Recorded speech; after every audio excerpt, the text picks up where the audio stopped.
Imagina que as autoclaves são vasos de pressão, assim como qualquer outro, só que ela tem uma função, um processo diferente, porque ela aquece água para exterminar ou para eliminar algum germe, alguma bactéria, isso se tratando de autoclaves de hospitais. Mas as autoclaves de hospitais são apenas uma porcentagem das autoclaves existentes, porque existem muitas autoclaves. Nas indústrias farmacêuticas, indústrias alimentícias, também tratamento de madeira, indústrias madeireiras, tratamento de madeira, todas essas empresas possuem autoclaves e essas autoclaves são de vários tamanhos diferentes. Imagina o seguinte, tem autoclave que você entra nela andando, cabe um caminhão dentro da autoclave, para você ter uma ideia do tamanho desse produto, desse equipamento. E as inspeções das autoclaves, elas são muito parecidas com qualquer outro tipo de inspeção, porque você precisa fazer o quê? Primeira coisa, avaliação documental, depois inspeção visual e medição de espessura, para comparar com o prontuário. O que tem de diferente as autoclaves dos equipamentos mais comuns, como os compressores, por exemplo, é que as autoclaves, elas têm uma geometria diferente. Então você vai num hospital, por exemplo, você tem lá, se depara com uma autoclave quadrada. Tem uma tampa quadrada, uma tampa plana, toda nervurada. Isso não vai permitir que você use o código ASME como processo para fazer cálculo de memorial de cálculo. Aí você vai precisar então de método de elementos finitos. Nós aqui já fizemos vários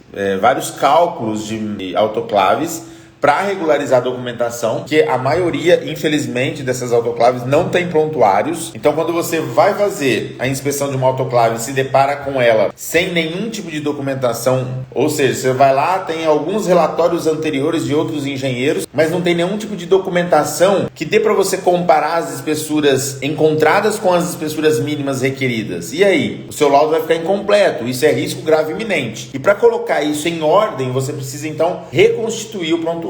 Quando você reconstitui o prontuário, você consegue então deixar em ordem a documentação. Porém, para reconstituir esse prontuário não dá para fazer pelos métodos convencionais. Então você vai precisar usar cálculos especiais, que aí é o que eu chamo de método de elementos finitos. Então você vai usar esses cálculos para fazer simulações. E essas simulações vão garantir aí a integridade e a segurança do equipamento.